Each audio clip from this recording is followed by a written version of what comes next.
ए रसूल अमी ख़ातमुल मुरसलीन, तुझसा कोई नहीं, तुझसा कोई नहीं है अक़ीदा ये अपना सिद्क़ यक़ीन, तुझसा कोई नहीं, तुझसा कोई नहीं।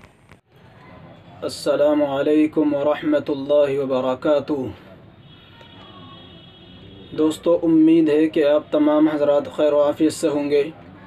मैं अल्लाह तबारक व तआला की बारगाह में दुआ गो हूँ कि अल्लाह तबारक व तआला आप तमाम को और आप तमाम के मिलने जुलने वालों को और पूरी उम्मत मुस्लिमा को अल्लाह तबारक व तआला हिफाजत नसीब फरमाए तमाम बलाओं से और तमाम परेशानियों से।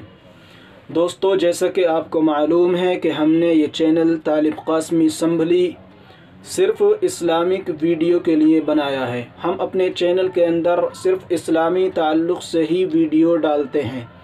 दोस्तों, अगर आपको इस्लामी ताल्लुक़ से किसी चीज़ की जानकारी हासिल करनी है, मालूमात हासिल करनी है, तो दोस्तों आप हमारे चैनल को सब्सक्राइब करें, बेल आइकन दबाएं, लाइक शेयर और कमेंट करें ताकि हमारी हर नई आने वाली वीडियो आप तक पहुंच सके।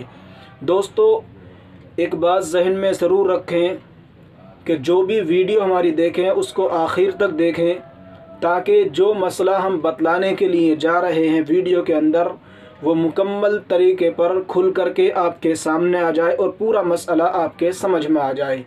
जो भी बात हम बतलाएं वो पूरी तरह आपके सामने खुल कर आ जाए और पूरी बात आपको मालूम हो जाए। तो दोस्तों, आज जो है हम अपनी वीडियो के अंदर बतलाने वाले हैं तदफीन के आदाब, यानी मुर्दे को दफन करने के आदाब के मुर्दे को दफन करने के लिए हमें किन किन आदाब की रियायत रखनी चाहिए, कौन कौन से आमाल हमें करने चाहिए।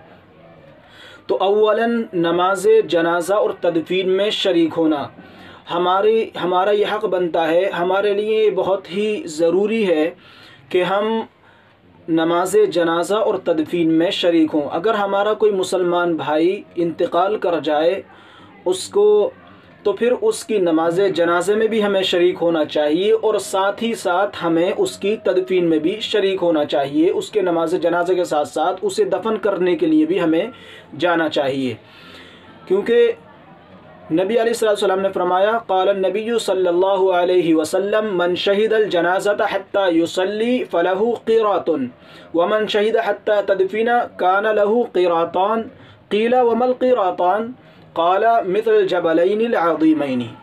रसूल अकरम सल्लल्लाहु तआला अलैहि वसल्लम ने फरमाया कि जिस शख्स ने नमाज जनाज़ा पढ़ी, नमाज जनाज़ा में शरीक रहा, यहाँ तक कि उसने उसकी नमाज़ पढ़ी, तो उसके लिए एक क़ीरात सवाब मिलेगा। और फरमाया वमन शहीद हत्ता तदफीना कान लहु क़ीरातान, और फिर उसने नमाज जनाजा के साथ साथ तदफीन में भी शरीक रहा, तदफीन में भी हाजिर रहा वो, तो फिर उसके लिए 2 क़ीरात सवाब मिलेगा। सहाबा किराम ने कहा वमल क़ीरातान, यानी क़ीरातान क्या चीज़ है, ये क़ीरात किस चीज़ को कहते हैं। फरमाया अल जबलैनिल अज़ीमैन, यानी बड़े पहाड़ों के बराबर। जिस तरह बड़े पहाड़ होते हैं, जैसे उहुद का पहाड़ है, इसी तरह बड़े बड़े जो पहाड़ हैं उन बड़े 2 पहाड़ों के बराबर उसकी मिक़दार बतलाइए कि इतना उसको सवाब अता किया जाएगा। तो इसलिए हमारी ये ख्वाहिश होनी चाहिए, अगर हमें सवाब अल्लाह तबारक व तआला की जानिब से हासिल करना है तो जो भी मय्यत हमारे सामने हो और हम वहाँ पर मौजूद हों, पाक साफ़ हों, तो फिर हमें नमाज जनाजा में शरीक होना चाहिए और साथ ही साथ अगर वक्त हो तो तदफीन में भी हमें शरीक होना चाहिए ताकि 2 क़ीरात सवाब मिल सके। और अगर सिर्फ नमाज जनाजा भी पढ़ लें तब भी 1 क़ीरात सवाब तो हमको मिलेगा ही। तो इसलिए इसका ख़ास ख्याल रखा करें। बिला ज़रूरत रात में दफन न करना, तदफीन को बग़ैर मय्यत को बग़ैर किसी ज़रूरत के, अगर ज़रूरत है, ज़्यादा ही मजबूरी है तो रात में दफन करने की गुंजाइश है, वरना रात में दफन नहीं करना चाहिए। दिन दिन में मुर्दे को दफन कर देना चाहिए। रसूल अकरम सल्लल्लाहु अलैहि वसल्लम ने फरमाया, क़ाल नबी सल्लल्लाहु अलैहि वसल्लम ला तदफिनु मौताकुम बिल्लैली इल्ला अन तुतर्रू, यानी अपने मुर्दों को रात में दफन मत किया करो मगर ये कि कोई मजबूरी हो। अगर ज़्यादा मजबूरी है तो फिर रात में भी दफन करने की गुंजाइश है, लेकिन अगर कोई मजबूरी नहीं है, शदीद मजबूरी नहीं है, तो फिर दिन में ही दफन करना चाहिए, दिन में ही मुर्दे को दफन किया जाएगा। कब्र किस तरह बननी चाहिए, इसके बारे में रसूल अकरम सल्लल्लाहु अलैहि वसल्लम ने फरमाया कि बगली कब्र खोदना चाहिए। बगली कब्र आप अलैहिस्सलाम ने पसंदीदा फरमाई है। क़ाल नबी सल्लल्लाहु अलैहि वसल्लम अल्लहदु लना, रसूल अकरम सल्लल्लाहु अलैहि वसल्लम ने फरमाया कि बगली कब्र हमारे लिए है, यानी मुसलमानों के लिए बगली कब्र है, तो बगली कब्र हमें खोदनी चाहिए अगर मुमकिन हो। कहीं ऐसा होता है कभी कभी बगली कब्र की मिट्टी ऐसी नहीं होती, कई बहुत सारी जगहों पर कि वहाँ पर बगली कब्र नहीं निकल पाती, तो जहाँ पर ऐसी मिट्टी है जहाँ पर बगली कब्र नहीं निकल पाती है तो फिर वहाँ पर संदूक नुमा कब्र भी बनाई जा सकती है, जैसे कि आजकल हमारे हिंदुस्तान पाकिस्तान में बनाई जाती हैं कब्रें। लेकिन बेहतर ये है अगर मिट्टी मजबूत है, सख्त है और बगली कब्र आराम के साथ में निकल सकती है, वो गिरेगी नहीं, तो फिर वहाँ पर बगली कब्र ही बनानी चाहिए। कब्र को गहरी और कोशादा बनाना, कब्र जो है कोशादा और गहरी होनी चाहिए, यानी उसमें इतनी हो कि आराम के साथ में जो दफन करने के वाले लोग खड़े होंगे नीचे मुर्दे को दफन करने के लिए, तो आराम के साथ में वो खड़े हो जाए और आराम से मुर्दे को कब्र के अंदर रख दें। और गहराई भी ऐसी होनी चाहिए कि गहराई भी सही हो, खूब गहराई हो, और इसी तरह कोशादगी भी हो।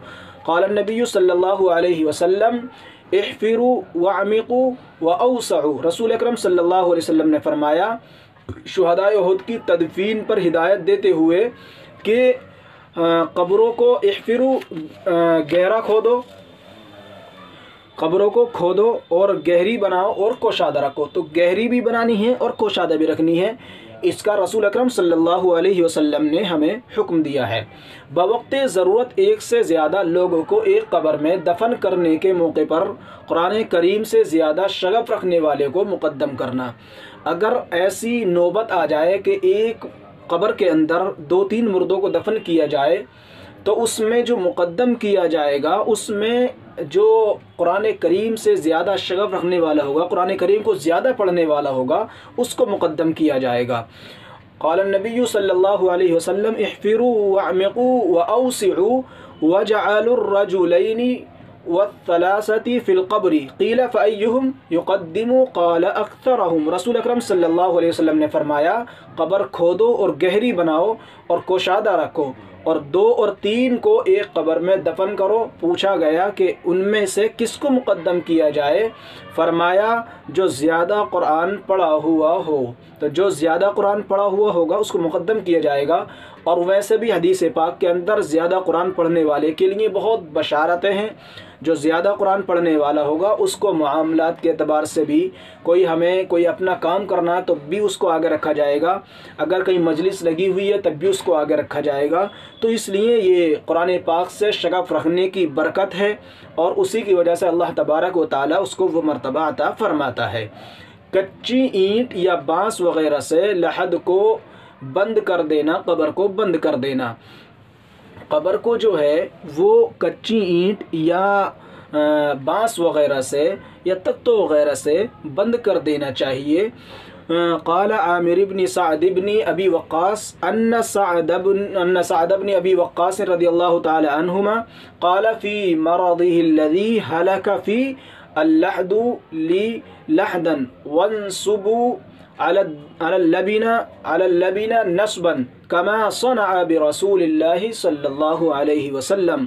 हज़रत आमिर रज़ियल्लाहु ताला अन्हु फरमाते हैं कि मेरे वालिद साद बिन अबी वक्कास ने अपने मरज़ुल वफ़ात में फ़रमाया मेरे लिए बगली कब्र बनाना, उसके बाद कच्ची ईंटें लगा देना। बगली कब्र बनाने के बाद में उसके ऊपर से कच्ची ईंटें लगा देना, जैसा कि आप अलैहिस्सलातु वस्सलाम के लिए किया गया था। तो रसूल अकरम सल्लल्लाहु अलैहि वसल्लम के लिए बगली कब्र खुदी थी और फिर कच्ची ईंटों के ज़रिए उसको बंद कर दिया गया था। तो हज़रत साद बिन अबी वक्कास फरमाते हैं कि मेरे लिए भी वैसा ही किया जाए जैसे कि रसूल अकरम सल्लल्लाहु अलैहि वसल्लम के लिए किया गया था, यानी बगली कब्र खुदी थी और कच्ची ईंटों के ज़रिए उसको बंद कर दिया गया था। तो बगली कब्र खोदें तो कच्ची ईंटों से उसको बंद कर दें, ऊपर से फिर मिट्टी डाल दें। और अगर वैसी ही कब्र खुदी है संदूक नुमा, तो फिर उसमें ये है कि तख्तों वगैरह से या बांस वगैरह से ऊपर से बंद कर दी जाए और ऊपर से मिट्टी डाल दी जाए। कब्र में मिट्टी डालने की इब्तिदा सरहाने से करना। जब कब्र में मिट्टी डालनी शुरू करें तो इसका ख्याल रखें कि कब्र में मिट्टी डालना हम जब शुरू करेंगे तो फिर सराने की जानिब से शुरू करेंगे, यानी पहले सराने की जानिब मिट्टी डाली जाएगी और फिर उसके बाद में दूसरी जानिब मिट्टी डाली जाएगी। हज़रत अबू हुरैरा रज़ियल्लाहु ताला अन्हु फरमाते हैं कि अल्लाह के नबी सल्लल्लाहु अलैहि वसल्लम जनाजे की नमाज, अल्लाह के रसूल सल्लम ने एक मय्यत पर जनाजे की नमाज पढ़ी, फिर कब्र के पास तशरीफ़ लाए तो उसके सरहाने की तरफ से 3 मरतबा मिट्टी डाली। क़ाल अबू हुरैरा रज़ियल्लाहु ताला अन्हु अन्ना रसूलुल्लाह सल्लल्लाहु अलैहि वसल्लम सल्ला अला जनाज़तिन थुम्मा अता क़ब्रल मय्यत फ़हत्था अलैहि मिन क़ीला रअसिही थलासन। तो रसूल अकरम सल्लल्लाहु अलैहि वसल्लम ने एक मुर्दे को, एक मय्यत की नमाज जनाजा पढ़ी, फिर उसके पास तशरीफ़ लाए और कब्र में जो मिट्टी डाली कब्र पर तो सराहने की जानिब से इब्तिदा फरमाई। आपने सराहने की जानिब पहले मिट्टी डाली। मय्यत पर 3 लप्पें भरकर मिट्टी डालना। जब हम मिट्टी डालेंगे कब्र पर तो 3 लप भर करके मिट्टी डालनी चाहिए। 3 मरतबा लुप भरेंगे और एक एक मरतबा डालते जाएंगे। हज़रत जाफ़र बिन मोहम्मद रहमतुल्लाह अलैह अपने वालिद से मुरसल नकल फरमाते हैं कि आप अलैहिस्सलातु वस्सलाम ने मय्यत पर अपने दोनों हाथों से 3 लुप्पें भरकर मिट्टी डाली और अपने बेटे इब्राहीम रज़ियल्लाहु ताला अन्हु की कब्र पर पानी छिड़का। तो कब्र के ऊपर 3 लुप भर करके मिट्टी डालना ये भी रसूल अकरम सल्लल्लाहु अलैहि वसल्लम की सुन्नत है। और कब्र बनाने के बाद में मिट्टी डालने के बाद में फिर बाद में पानी उसके ऊपर छिड़कना ये भी रसूल अकरम सल्लल्लाहु अलैहि वसल्लम की सुन्नत है। आपसे ये सुन्नत साबित है क्योंकि आप अलैहिस्सलातु वस्सलाम ने अपने बेटे हज़रत इब्राहीम रज़ियल्लाहु ताला अन्हु की कब्र पर पानी छिड़का था। मय्यत को दफनाते वक्त ये दुआ पढ़ना, मिन्हा खलक़नाकुम व फ़ीहा नुईदुकुम व मिन्हा नुखरिजुकुम तारतन उखरा। जब हम मय्यत पर मिट्टी डालें, दफना है और दफनाते वक्त में जब मिट्टी डालें उसके ऊपर तो इस दुआ को पढ़ेंगे, मिन्हा खलक़नाकुम व फ़ीहा नुईदुकुम व मिन्हा नुखरिजुकुम तारतन उखरा बिस्मिल्लाहि व फ़ी सबीलिल्लाहि व अला मिल्लति रसूलिल्लाह। दूसरी दुआ बिस्मिल्लाहि व बिल्लाहि व अला मिल्लति रसूलिल्लाह। जब कब्र में मुर्दे को रखेंगे तो इस दुआ को पढ़ना है। इसी तरह जब मिट्टी डालेंगे तो मिन्हा खलक़नाकुम व फ़ीहा नुईदुकुम व मिन्हा नुखरिजुकुम तारतन उखरा, इस दुआ को मिट्टी डालते हुए पढ़ेंगे। हज़रत अबू उमामा रज़ियल्लाहु ताला अन्हु फरमाते हैं जब आप अलैहिस्सलातु वस्सलाम की बेटी उम्मे कुलसुम को कब्र में रखा गया तो आपने फरमाया मिन्हा खलक़नाकुम, यानी आखिर तक दुआ पढ़ी जो अभी मैंने आपके सामने पढ़ी है। तो हमें इस दुआ को भी याद करना चाहिए और इस दुआ को याद करने के साथ साथ इस दुआ पर अमल करना चाहिए और इसी अमल के साथ साथ हमें मिट्टी वगैरह कब्र पर डालनी चाहिए। तदफीन के बाद कब्र पर पानी छिड़कना। जब हम तदफीन कर दें तो उसके बाद में पानी छिड़कना, अभी पीछे बतला चुका हूँ आपको कि रसूल अकरम सल्लल्लाहु अलैहि वसल्लम ने तदफीन के बाद अपने बेटे की कब्र पर पानी छिड़का था। हज़रत अबू खालिद रज़ियल्लाहु ताला अन्हु फरमाते हैं कि आप अलैहिस्सलातु वस्सलाम जब मय्यत को कब्र में रखते तो ये दुआ पढ़ते, यानी मिन्हा बिस्मिल्लाहि व फ़ी सबीलिल्लाहि व अला मिल्लति रसूलिल्लाह और बिस्मिल्लाहि व बिल्लाहि व अला मिल्लति रसूलिल्लाह। इस दुआ को रसूल अकरम सल्लल्लाहु अलैहि वसल्लम पढ़ा करते थे। तो हमें भी यही दुआ पढ़नी चाहिए। दफन करने के बाद कब्र के पास थोड़ी देर ठहरना। जब हम दफन कर फारिग हो जाएं तो उसके बाद में थोड़ी देर के लिए कब्र के पास ठहरना चाहिए। ये भी सुन्नत के अंदर दाखिल है। हज़रत अम्र बिन आस रज़ियल्लाहु ताला अन्हु का जब इंतकाल होने लगा तो वफ़ात से पहले उन्होंने वसीयत फरमाई थी कि जब तुम लोग मुझे दफन कर चुको तो मेरी कब्र के पास इतनी देर ठहरे रहना जिसमें एक ऊँट ज़िबा करके उसका गोश्त तकसीम कर दिया जाए ताकि मैं तुमसे उन्स हासिल करूं और मैं जान लूँ कि अल्लाह सुब्हानहु व तआला के भेजे हुओं को मैं क्या जवाब देता हूँ। तो ये हमारा मामूल होना चाहिए कि जब मुर्दे को दफन कर दें, दफन करने के बाद कब्र बनाने के बाद में थोड़ी देर वहाँ पर हमें ठहरना चाहिए ताकि सुन्नत पर अमल हो सके और हमें सवाब भी मिल सके। दफनाने के बाद मय्यत के लिए इस्तिग़फ़ार और मुनकर नकीर के सवालात में सबात कदमी की दुआ करना। दफनाने के बाद हमें इस्तिग़फ़ार करनी चाहिए और मुनकर नकीर की जो सवालात हैं कब्र के अंदर जो मुर्दे से होने वाले हैं उसके लिए हम दुआ करें कि वो साबित कदम रहे और सही तरीके पर मुनकर नकीर को जवाब दे दे। ये भी हमें दुआ करनी चाहिए। हज़रत उस्मान बिन अफ़्फ़ान रज़ियल्लाहु ताला अन्हु फरमाते हैं कि आप अलैहिस्सलातु वस्सलाम जब मय्यत की तदफीन से फारिग हो जाते तो वहीं खड़े रहते और फरमाते अपनी भाई के लिए मग़फ़िरत की दुआ करो और उसके लिए सबात कदमी मांगो, इसलिए कि उससे अभी सवाल किया जाएगा। तो मुर्दे से फ़ौरन सवाल किए जाते हैं तो उस वक्त में हमें उसके लिए दुआ करनी है ताकि वो सही जवाब दे दे। मय्यत को दफनाने के बाद उसके सरहाने सूरे बकरा की इब्तिदाई आयात अलिफ लाम मीम से मुफ्लिहून तक और पायती की तरफ आखिर की आयत आमन रसूल से ख़त्म सूरत तक पढ़ना।